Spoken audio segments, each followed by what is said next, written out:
అందరికీ నమస్కారం. Good morning.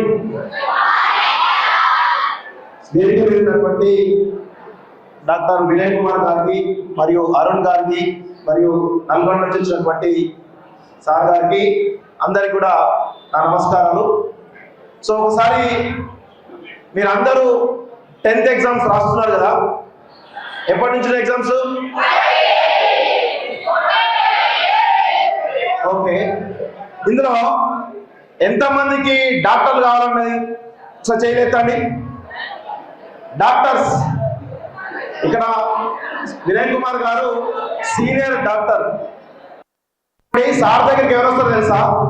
ఒక చిరంజీవి, ఒక పవన్ కళ్యాణ్, ఇట్లా పెద్ద పెద్ద వాళ్ళందరూ కూడా సార్ దగ్గరికి వచ్చి కూర్చుంటారు. అలాంటి సార్ మీ దగ్గరికి వచ్చి కూర్చున్నాడు. సో మీరందరూ గౌరవపడండి. చిరంజీవి, పవన్ కళ్యాణ్ లాంటి వాళ్ళు, చిరంజీవి, పవన్ కళ్యాణ్ లాంటి పెద్ద పెద్ద వాళ్ళు సార్ దగ్గరికి వచ్చి కూర్చుంటారు. ఎందుకు?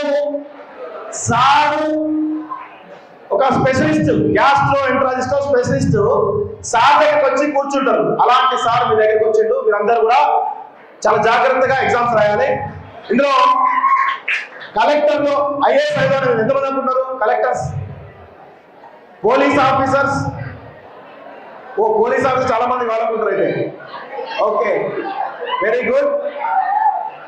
చాలా మంది కూడా దయచేసి సైలెన్స్ ప్లీజ్. అన్న రాయదాస్ మంత్రి గారు ఎన్ఆర్ఐ, చాలా మారుమూల గ్రామం నుంచి చదువుకొని ఒక పెద్ద సాఫ్ట్వేర్ కంపెనీలో వైస్ ప్రెసిడెంట్ గా పనిచేస్తున్నారు రాయదాస్ మంత్రి గారు. వారు వెకేషన్ లో తెలంగాణకు వచ్చిండ్రు, వెకేషన్ మీద. సో ఈ కార్యక్రమంలో శ్రీనివాస్ పిలిస్తే మీకోసం రావడం జరిగింది. సో చూడండి, పెద్ద పెద్ద వాళ్ళు వచ్చారు. దయచేసి జాగ్రత్తగా అల్లరి చేయకుండా మీరందరూ కూడా వాళ్ళు చెప్పేటువంటి మంచి మాటలు విని మీరందరూ కూడా ఇప్పుడు జరగబోయేటువంటి ఎస్ఎస్సి పరీక్షలో పెద్ద ఎత్తున మీరందరూ మంచి మార్కులు సాధించుకోవడానికి వీళ్ళు చెప్పేటువంటి ఒక మంచి మాటలు మీరందరూ కూడా మైండ్ లో పెట్టుకోవడానికి ఈ యొక్క కార్యక్రమం ఏర్పాటు జరిగింది. సరే, మీ అందరికీ ఎగ్జామ్స్ ప్యాడ్స్ రకరకాల ఇస్తారు, కానీ వీళ్ళ మాటలు చాలా ఇంపార్టెంట్. సో నేను ఇప్పటిదాకా చెప్పినా మీకు, ఇందులో చాలా మంది కూడా డాక్టర్లు కావాలంటది వినయ్ కుమార్ గారి లాగా, లేకపోతే అమెరికాకు వెళ్ళి ఒక పెద్ద సాఫ్ట్వేర్ కంపెనీలో జాబ్ చేయాలని చెప్పేసి రాయదాస్ మంత్రి గారి లాగా అనుకుంటారు. ఇంకొక సీనియర్ సాఫ్ట్వేర్ ఇంజనీర్ సంపత్ గారు ఉన్నారు. అదే విధంగా కలెక్టర్లు, ఎస్ఐ, పోలీస్ ఆఫీసర్ కావాలనుకుంటారు. ఇవన్నీ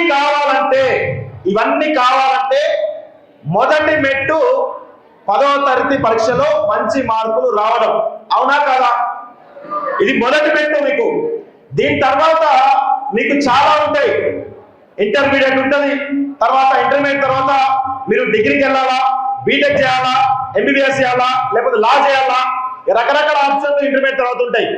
సో ఒక్కొక్క మెట్టు ఎదుగుతూనే మీరు మీ యొక్క కెరీర్ లో పెద్ద స్థాయికి వెళ్ళవచ్చు.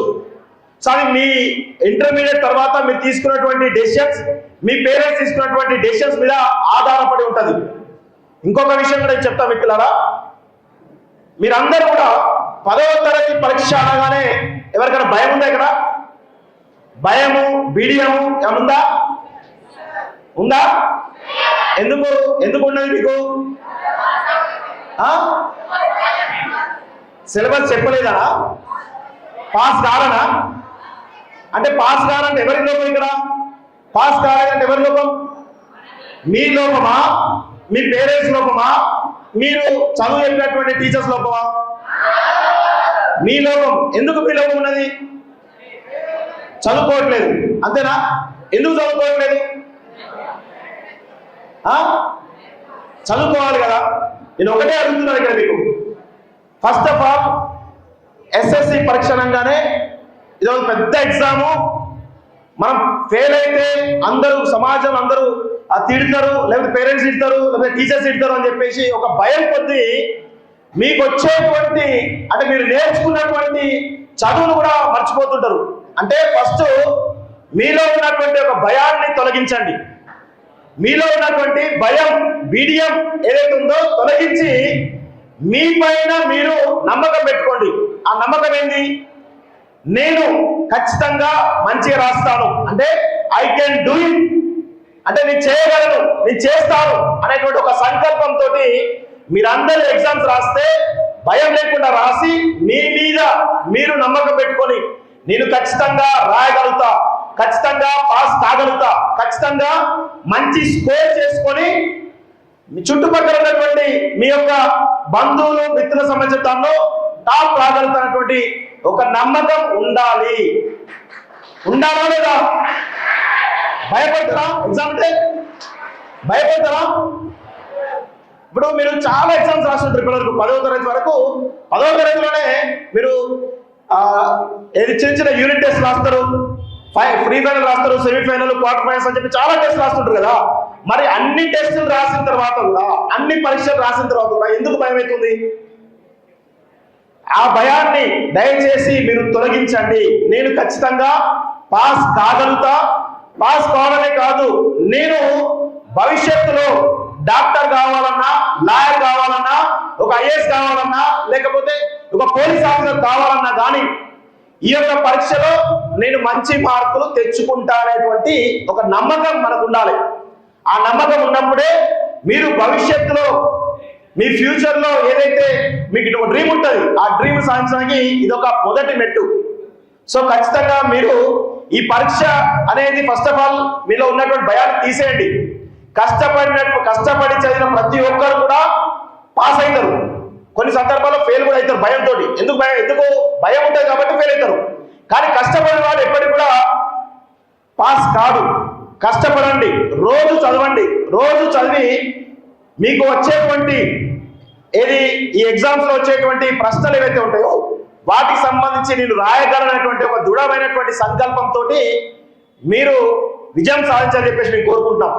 అదేవిధంగా ఈ పరీక్ష ఏవైతే ఎస్ఎస్సి పరీక్షలు ఏవైతే ఉన్నాయో అవి మీకు మాత్రమే కాదు, మీ పేరెంట్స్కి, మీ టీచర్స్కి, మీ స్కూల్కి, అదేవిధంగా ఈ కార్యక్రమం ఏర్పాటు చేసినటువంటి 5 ఫింగర్స్ ఎన్జిఓ ఏతుందో శ్రీనివాస్కి, వాళ్ళ మిత్ర బృందానికి కూడా ఒక పరీక్షనే వాళ్ళు కూడా. ఎందుకంటే మీ పేరెంట్స్ ఏమనుకుంటారు, నా కొడుకు, నా బిడ్డ చదవాలి, మంచి మార్కులు తెచ్చుకోవాలి, వాడు మంచి మార్కులు తెచ్చుకుంటే ఒక మంచి కాలేజీలో చదివిపిస్తా, అక్కడ మంచి చేసుకుంటే ఇంకా ఏదైనా చేస్తా, ఒక నమ్మకం ఏర్పడుతుంది మీ తల్లిదండ్రులకి.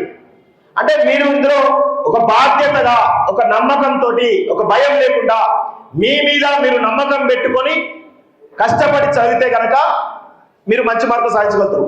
మీరు దాదాపు ఒక 15-20 డేస్ ఉంటారు పరీక్షలు నాకు తెలిసి. మీరు కష్టపడేది ఒక 15-20 డేస్ మాత్రమే. సీరియస్గా కష్టపడండి. తర్వాత మంచి మార్కులు వస్తే మంచి కాలేజీలో చేరుతారు. ఆ తర్వాత మళ్ళీ ఇంకొక 1 ఇయర్ తర్వాత మళ్ళీ కష్టపడాల్సి ఉంటుంది. సో ఇట్లా ఎప్పుడైనా కానీ గుర్తుపెట్టుకోండి, నిరంతరమైనటువంటి కంటిన్యూగా సాధన చేయాలి. అంటే చదువు అనేది కంటిన్యూగా ఉండాలి. రోజు చదవండి, రోజుకు 1 గంట 2 గంటలో ఏదో ఒక టైం పెట్టుకుని గంట పాటుగా మీరు ఒక అన్ని పొద్దున టీచర్ చెప్పినటువంటి ప్రతి అంశాన్ని కూడా క్లియర్గా చదివితే మీకు మంచి మంచి మార్కులు వస్తాయి.